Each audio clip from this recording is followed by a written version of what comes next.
ಇಷ್ಟು ದೊಡ್ಡ ಕಾರ್ಯಕ್ರಮ ಆಗಬೇಕಿದ್ರೆ ನಮ್ಮ ಫೌಂಡೇಶನ್ನ ಕಾರ್ಯಕರ್ತರು ಮಾಡಿದಂತಹ ಕೆಲಸ ಎಷ್ಟು ಎಂಬುದಾಗಿ ತಾವುಗಳು ಅರಿತಿರಬಹುದು. ಎಷ್ಟು ಸಮಯದಿಂದ ಇದಕ್ಕೆ ಹೊಡೆಚಾಡ್ತಾ ಇದ್ದೇವೆ. ಸುಮಾರು 2 ತಿಂಗಳಿನಿಂದ ಊಟ ನಿದ್ದೆ ನೀರು ಬಿಟ್ಟು ಇದರ ಹಿಂದೆ ಇದ್ದೇವೆ. ಹಾಗಿರುವಾಗ ನಾನು ಇದರಲ್ಲಿ ಏನೂ ಅಲ್ಲ, ನಾನು ಕೇವಲ ಬಂದು ಹೋಗ್ತೇನೆ ಅಷ್ಟೇ.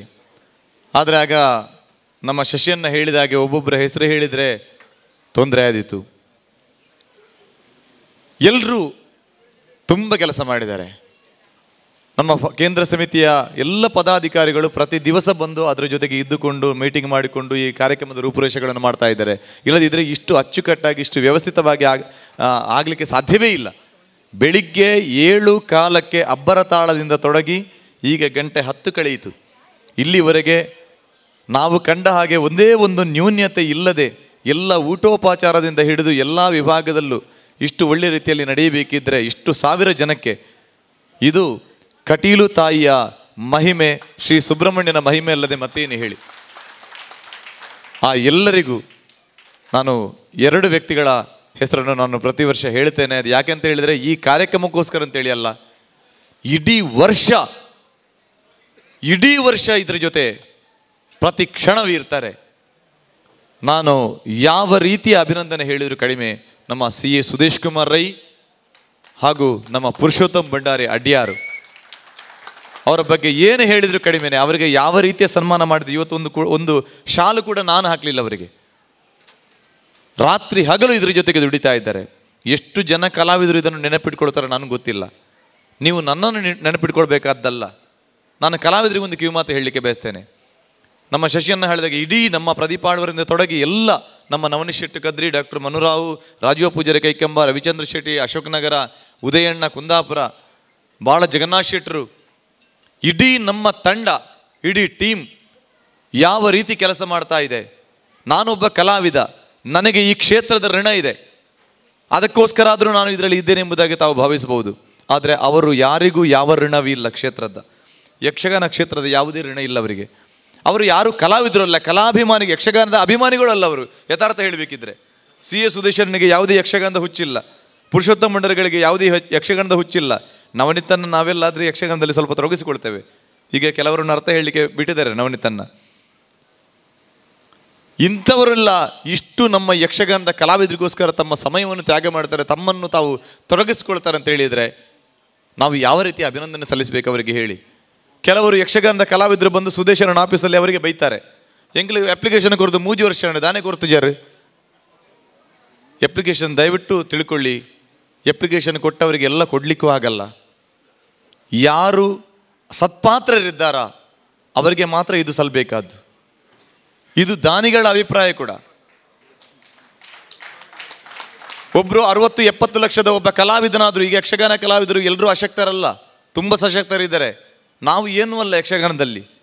ನಮಗಿಂತ ಎಷ್ಟು ದೊಡ್ಡ ದೊಡ್ಡ ಶ್ರೀಮಂತರುಗಳಿದ್ದಾರೆ, ಯಕ್ಷಗಾನದ ಕಲಾವಿದರಾಗಿದ್ದಾರೆ. 70-75 ಲಕ್ಷ ರೂಪಾಯಿಯ ಮನೆ ಕಟ್ಟುವ ಅರ್ಜಿ ಹಾಕಿದರೆ ಅವರಿಗೂ ಕೊಡಬೇಕು ಅಂತ ಹೇಳಿದರೆ ನಾನು ಕೊಡಲಿಕ್ಕೆ ತಯಾರಿದ್ದೇನಾ? ಏನೂ ಸಾಧ್ಯತೆ ಇಲ್ಲದ ವ್ಯಕ್ತಿಗಳಿಗೆ ಮನೆ ಕಟ್ಟಲಿಕ್ಕೆ ನಾವು 25,000 ರೂಪಾಯಿ, 50,000 ರೂಪಾಯಿ ಅಥವಾ 6-7 ಲಕ್ಷ ರೂಪಾಯಿಯ ಮನೆ ನಾವು ಕಟ್ಟಿಕೊಡ್ತೇವೆ. ಒಂದು 50-60 ಲಕ್ಷ ರೂಪಾಯಿಯ ಮನೆ ಕಟ್ಟುವವರಿಗೂ ಅಪ್ಲಿಕೇಶನ್ ಬರ್ತದೆ ನಮಗೆ. ನಾವು ಇದರಲ್ಲಿ ಕೊಡಬೇಕು ಅಂತ ಹೇಳಿದರೆ, ನಾನು ಕೊಟ್ಟರೆ ನನ್ನನ್ನು ನೀವೇ ಏನು ಹೇಳಿವಿರಿ? ಅದನ್ನು ದಯವಿಟ್ಟು ಕಲಾವಿದರು ಅರ್ಥ ಮಾಡಿಕೊಳ್ಬೇಕು. ತಾವುಗಳು ಇದಕ್ಕೆ ಸಹಕರಿಸಬೇಕು. ಕಲಾವಿದರು ಕೂಡ ಶಶಿ ಅನ್ನೋದನ್ನು ಪರೋಕ್ಷವಾಗಿ ಹೇಳಿದರು. ಯಾಕೆಂತ ಹೇಳಿದರೆ ನಾವು ನಮ್ಮ ಸರ್ವಸ್ವವನ್ನು, ನಾನು ಮೊನ್ನೆ ಒಂದು ಮಾರ್ಮಿಕವಾಗಿ ನನ್ನೊಂದು ಮೀಟಿಂಗಲ್ಲಿ ನಮ್ಮ ಪೂರ್ಣಿಮಕ್ಕನವರಲ್ಲಿ ಹೇಳಿದೆ. ಇದು ಈ ವೇದಿಕೆಯಲ್ಲಿ ಹೇಳುವ ಮಾತಲ್ಲ, ಆದರೂ ಅದನ್ನು ಹೇಳ್ತಾ ಇದ್ದೇನೆ. ನನ್ನ ಮಗು 5 ವರ್ಷದ ಮಗು ಒಂದು ಟಾಯ್ ಕೊನಳೆ ಪಪ್ಪ ಅಂತ ನನ್ನಲ್ಲಿ 20 ದಿನದಿಂದ ಕೇಳ್ತಾ ಇದೆ.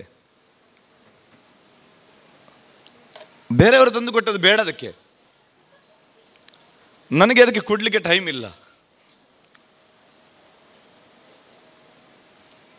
ನಾನು ಇದ್ರ ಜೊತೆ ಇದ್ದೇನೆ. ಯಾರಿಗೋಸ್ಕರ?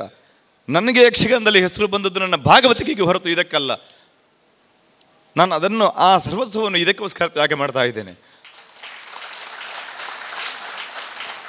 ಆದರೆ ಮಗು ಕೇಳಿತಂತ ನನಗೆ ಬೇಸರ ಅಲ್ಲ, ನಾನು ಖುಷಿ ಇದೆ. ಇನ್ನೂ 10 ವರ್ಷ ಕಳೆದ ಆ ಮಗು ಹೇಳ್ತದೆ, ನಾನು ಇದ್ದೇನೋ ಇಲ್ಲೋ ಗೊತ್ತಿಲ್ಲ ನನಗೆ, ಆ ಮಗು ಹೇಳ್ತದೆ, ನಾನು ಏನು ಮಾಡದಿದ್ದರೂ 10 ಜನರಿಗೆ ಸಹಾಯ ಮಾಡಿದ್ದೇನೆ, ನನ್ನಲ್ಲಿ ಇಲ್ಲದಿದ್ದರೂ 10 ಜನರಲ್ಲಿ ಕೇಳಿ ಆದರೂ ಕೊಟ್ಟಿದ್ದೇನೆ ಅಂತ ಆ ಮಗು ಹೇಳಿತು. ಈಗ ಮಗು ಇಷ್ಟು ಬಂಧುಗಳು ನನ್ನೊಂದಿಗಿದ್ದು ಹಗಲು ರಾತ್ರಿ ಇದಕ್ಕೆ ದುಡಿತಾ ಇದ್ದಾರೆ. ಅವ್ರಿಗೆ ಏನು ಹೇಳಿ ನಾನು? ಯಾರೂ ವೇದಿಕೆಗೆ ಹವಣಿಸುವವರು ಅಲ್ಲ. ವೇದಿಕೆಗೆ ಬಂದು ನಾವು ಮುಂದೆ ಬರಬೇಕು. ವೇದಿಕೆಗೋಸ್ಕರ ಯಾವುದೇ ಫಲಾಪೇಕ್ಷೆ ಇಲ್ಲದೆ ದುಡಿಯುವಂಥ ಇಡೀ ತಂಡ, ಎಷ್ಟು ಕಾರ್ಯಕರ್ತರಿದ್ದಾರೆ ನೋಡಿ, ಎಷ್ಟು ಬ್ಯಾನರ್ಗಳನ್ನು ಹಿಡಿದು ರಾತ್ರಿ ಹಗಲು ಇದಕ್ಕೋಸ್ಕರ ದುಡಿತಾ ಇದ್ದಾರೆ. ಅವರಿಗೆ ಯಾವ ರೀತಿಯ ನಾನು ಸೆಲ್ಯೂಟ್ ಕೊಟ್ಟರು ಕಡಿಮೆಯೇ. ನಾನು ಆ ಇಡೀ ತಂಡಕ್ಕೆ 2 ಕೈ ಮುಗಿದು ನಮಿಸ್ತಾ ಇದ್ದೇನೆ. ನೀವು ನನಗೋಸ್ಕರ ಬಂದಿದ್ದೀರಿ, ನನಗೋಸ್ಕರ ದುಡಿತಾ ಇದ್ದೀರಿ. ನಿಮ್ಮ ಋಣವನ್ನು ನನ್ನ ಜೀವನ ಪರ್ಯಂತ ನಾನು ಮರೆಯಲ್ಲ.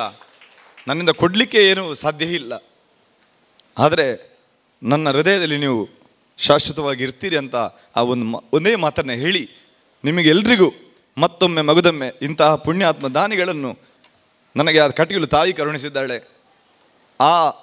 ಅವರು ಕೊಟ್ಟ 1 ರೂಪಾಯಿಯನ್ನು ನಾನು ಕೆಟ್ಟದ್ದಕ್ಕೆ ಉಪಯೋಗ ಮಾಡಲ್ಲ, ಯಾವುದಕ್ಕೆ ಉಪಯೋಗ ಮಾಡಲೂ ಇಲ್ಲ, ಮಾಡುವುದೂ ಇಲ್ಲ.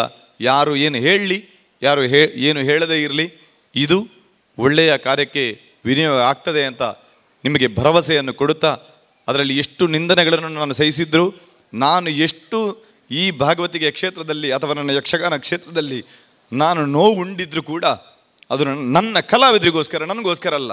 ನಾನು ಯಾವುದೇ ಸ್ಥಾನವನ್ನು ಕೇಳಿದವನಲ್ಲ. ನನ್ನ ಇಡೀ 20 ವರ್ಷದ ಇತಿಹಾಸದಲ್ಲಿ ಒಬ್ಬರಲ್ಲಿ ನನಗೆ ಇಂತಿಷ್ಟು ಕೊಡಬೇಕಂತ ನಾನು ಗುರುಗಳ ಸಾಕ್ಷಿಯಾಗಿ ನಾನು ಕೇಳಿದವನಲ್ಲ. ಅವರು ಕೊಟ್ಟದ್ದನ್ನು ದೇವಿಯ ಪ್ರಸಾದ ಎಂಬುದಾಗಿ ಪಡ್ಕೊಂಡು ಬಂದಿದ್ದೇನೆ. ಎಷ್ಟೋ ಕಲಾವಿದರು ಕಷ್ಟದಲ್ಲಿ ಯಕ್ಷಗಾನ ಮಾಡಿಸಿದವರಲ್ಲಿ ಹೋಗಿ ನಾನು ಅವರು ಕೊಟ್ಟದ್ದನ್ನು ಅವರಿಗೆ ಹಿಂದೆ ಕೊಟ್ಟು ಬಂದಿದ್ದೇನೆ. ನನಗೆ ಸಾಕಷ್ಟು ಉಂಟಂತ ಹೇಳಿದರೆ ನಾನು ಸಾಮಾನ್ಯ ಕಲಾವಿದರಾಗಿ ಇದ್ದೇನೆ. ನಾನು ಒಂದು ಸಣ್ಣ ಫ್ಲ್ಯಾಟಲ್ಲಿ ಜೀವನ ಮಾಡ್ತಾ ಇದ್ದೇನೆ. ಆದರೆ ಅದನ್ನು ಮಾಡಬೇಕು. ನಾನು ಹುಟ್ಟುವಾಗ ಏನೂ ಹೆಸರನ್ನು ತರಲಿಲ್ಲ. ನನ್ನ ತಂದೆ ತಾಯಿ ಮಾಡಿದಂಥ ಪುಣ್ಯದಿಂದ ಈ ವೇದಿಕೆಯಲ್ಲಿ ನಿಮ್ಮ ಜೊತೆ ನಾನಿದ್ದೇನೆ. ಅವರು ಮಾಡಿದ ಪುಣ್ಯದಿಂದ ನಾನು ಏನು ಮಾಡಲಿಲ್ಲ ಯಕ್ಷಗಾನದಲ್ಲಿ.